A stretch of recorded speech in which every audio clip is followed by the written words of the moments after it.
IP Farms. Well, it's a beautiful day here. One of the last ones we're going to have for a little while. We've been in upper 70s, around 80 for the last couple of weeks. Supposed to turn off cool next week, a little bit of rain. While it's dry, we're going to try to get the hay rake and the hay tedder up in front of the shop, possibly the cultipacker here.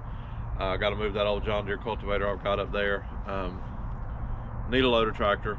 We've been talking about that forever. Got to find a loader somewhere. But while it's dry and not muddy, I'm going to try to get up there in the yard and move some of this stuff around. You've all seen that before. I'm not sure what I'll pull in this video, but you know, we've got to put the teeth on here. I've got to do the belt.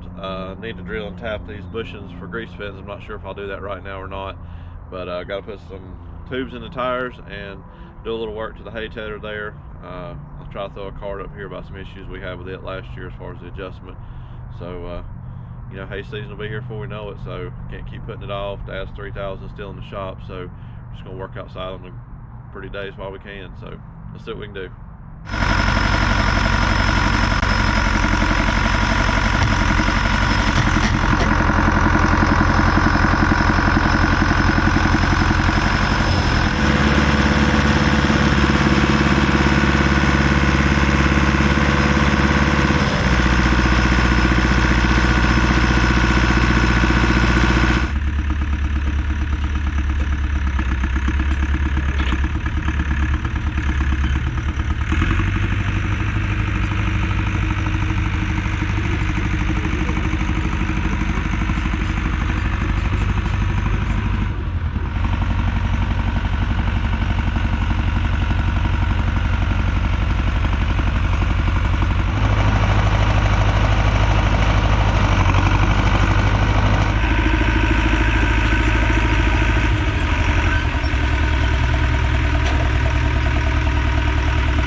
Well, hopefully you've put two and two together. We moved the grain table to the old gleaner out of the way in front of the plow where I get the tractor to it. I'll try to throw a card up where I replaced the back cylinder bracket that's prone to break on these. We ordered that in, made a couple pieces. I got the nuts and bolts for it. Got to get the tires and wheels. I think I'm gonna replace the tire on the back. It's a 11L14, and then I got a 15-inch wheel here for the side. It didn't have one. I think I'm just gonna throw a car tire on it for right now, and that'll be it. I got the hydraulic lines on order. I'm just gonna put, like I said before, rubber lines from front to back. The only other thing then it really needs attention on is the coulters, and I'm missing one. So probably for what I'm gonna try to do this spring, I'm just gonna take them off, maybe rebuild the ones that are there and see if I can run across another one. We'll see. But yeah, I think y'all are going to see the plow in action and me make a fool of myself here before too much longer, if the sun shines long enough for me. Oh, we'll start off right here. Here's the rake teeth. Simple design for these Ferguson rakes. I showed these before. I think the clip got deleted, but really cheap. I got them through Sloan Express. I think $1 and some a piece, so got lucky on that. And of course, here's the belt. I'll try to put a link in the description if I can remember. It's V-belt something. It's where I got this, is online, but they actually had the perfect size, width, and length belt for it. So hopefully, I haven't put it on there yet, but that's what everybody's told me that it needed. So we got that to do to the rake. Put the tubes in the tires, of course, and then the tedder. We had the issue with something to do with the dolly wheels. I'm not sure if I just had something way out of adjustment or what, but to get it to ted like it needed to be without digging dirt, the dolly wheels were off the ground. Adjusted it. It kind of teds level to get the dolly wheels to go, and then it just basically throws it all in a row. It doesn't scatter it like it needs to be. So I'm not real sure what I'm gonna do there yet. I'm tempted just to make some kind of adjustment on the dolly wheels themselves and be done with it. I do have a gear, so when the side gears are wore, and if the tines dig in too much, it will jump time. I dealt with that a little bit, so not sure if I'm going to replace that gear or just work on the adjustment, because when the tines are hitting the hay like they're supposed to, you're fine and run it all day long. So I don't know, which the guy told me that when I bought it, but Anyway, we got those two things to do. I'll tell you a little bit about the plow possibly, and we'll go from there. Well, here we are, leaned up against the 3000 again in the shop, waiting on the O-rings to come in to finish the power steering up. Tell you a little bit about the plow right quick, not to get long-winded. We're going to turn some soil before fall. I've got to get myself acclimated with that plow, see how it does behind the 1086, see how much, you know, things that are wore on it, and basically just figure out how to use it. I've decided to do the section in the front field that I've worked up numerous times in past videos with the chisel plow and the disc and stuff like that. Still got a bunch of roots and debris and stumps and things underground, so I'm not sure what I'm going to get into there yet. Certainly not smooth or ready enough to be able to make hay off of this season. And if I get time and everything works out, you know, I might try to put a few seeds in the ground of some kind. Probably be more like a garden type thing than anything else. Me and the wife are kind of leaning maybe towards some fall decorative stuff, if you will. And if it works out, great. That'll give me an idea, see how bad the deer are going to eat everything around here, and see how much of a non-green thumb I have, if you will. But not concentrating on seed there. We're concentrating more on getting the plow, getting the offset, dialed in and worked up. I think between the plow, the offset, the finished disc, the landscape rake, and the cultipacker, and this little drag hair I got back here, I think I can make do with what I need to do for the fall. So that's the plans on the plow. We'll see what happens. We'll bring you back on another day when we get started working on these units, and we'll go from there. So stay tuned, guys. We'll see what we can get into. Well, welcome back, guys. Another day. Working on getting the lug nuts loose here on the plow tire and wheel. Isn't it awful? Did all that work on that compressor and can't even use it anymore. I don't feel like dragging the hose around from the shop. I don't have a battery powered impact. Maybe I should buy one, or a big one. I got the small 1/4 inch drive, but this old breaker bar here is pennies on the dollar. Just can't beat it. If I've got enough tail to move it, or bigger pipe, something's gonna give. So that's where we are. We'll see if I can get the jack, get this tire off, and I'll try to explain a little bit as we go what my thought process is here again. I won't say plans have changed, but I'm just a tightwad, for lack of better words. Now we got them loose. If the little impact will take them out. I do not understand, honestly, why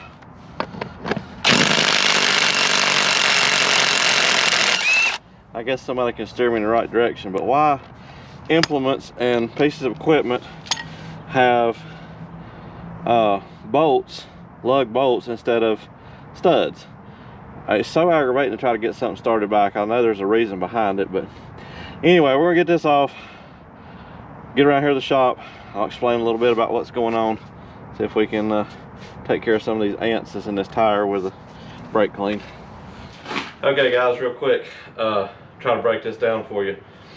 This is a 15-inch multi-lug implement wheel. I think this came off of the Tillage chisel plow when I got it. I've got a 15-inch 6-lug front tractor tire here. This came off of a B John Deere back in the day. I've got the 6-lug 14-inch wheel and tire that came off the plow. And then over here I've got a 16-inch implement tire that I bought new to put on the disc tiller / plow when I built it. So the plan is, I'm gonna break this one down. The tube's new, save that. I've got a new wheel on order, should be here tomorrow. Paint it up with this, oh my goodness, yellow. I don't know, I'm tempted to paint the wheels red, but anyway, no, I'm not. Yellow paint is coming. Mount that on the 16-inch wheel. I'm thinking that's gonna be the land side wheel because it's adjustable. The 14, I've got some 14-inch trailer tires. I don't know if I can get them mounted on that wide wheel or not. I'm going to try it. If I can, then we're golden there, because I just can't justify what they want for 11L14 tire for this plow to sit out. I can't. If that doesn't work, then we're back to the drawing board. I've got this 15-inch here that's wide. I'll find a car tire. I do have the 2 tires on the spare hay bind down there that I can take one of those off and put on this 15-inch wheel and put it on the back of the plow. Just can't justify buying brand new stuff. I did buy a new wheel, which that's cheap enough, but I can't see buying more tires for this plow no more than I'm going to use it, and for it to sit outside. So that's where we are. I might put you on high speed and let you get a little bit more of this manual tire changing that I always seem to do. A couple of you mentioned I should get me a tire machine, and this is one time that I really think I should have one.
Alright guys, I think I'm gonna call it a day. We won on the tire, and if it holds and doesn't go flat, I really won, because I think I got $8 in that tire. I don't use working words, but I sure do mumble a whole lot under my breath at times when I get aggravated. So I didn't film it. I had to break it back down. I could not get it to blow out on the rim without an air cannon. Put a tube in it. That was a chore in itself to get the tire blown out against the rim as wide as it is, but we'll try it. It's only maybe 3/4 of an inch to an inch shorter than the 11L14, so I don't think we'll have any issues there. Hopefully my lines come in this week, get those rigged up. My other tire or other wheel should have came today. Get that other tire I showed you earlier mounted up, get it on there.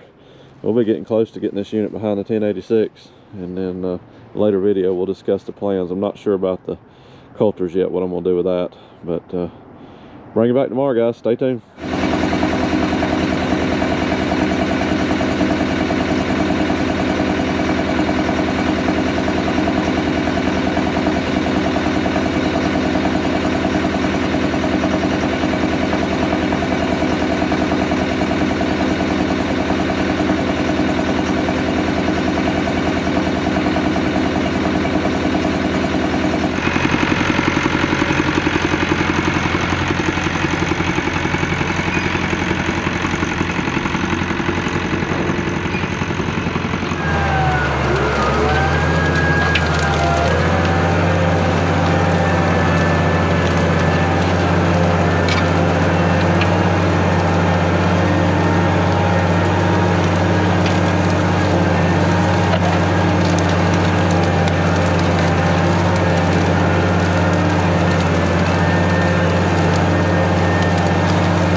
Well, of course, I'm down here when it's too wet, but we're back here on the hillside where I never do anything. I've still got a bunch of clearing to do back here, so no harm, no foul. But that moved some soil. Definitely pleased. I just had to, once we got it off the trailer, got the cylinder on it, had to come put it in the dirt. Didn't want to mess anything up, but that's a lot different than that old disc tiller, I'll tell you that. It's what it's made to do right here. So I'm pleased. Got a few things to adjust on it. Couple issues to work out. Let me get back up here to the top. We'll probably just wrap this video up and move on to the next one, guys.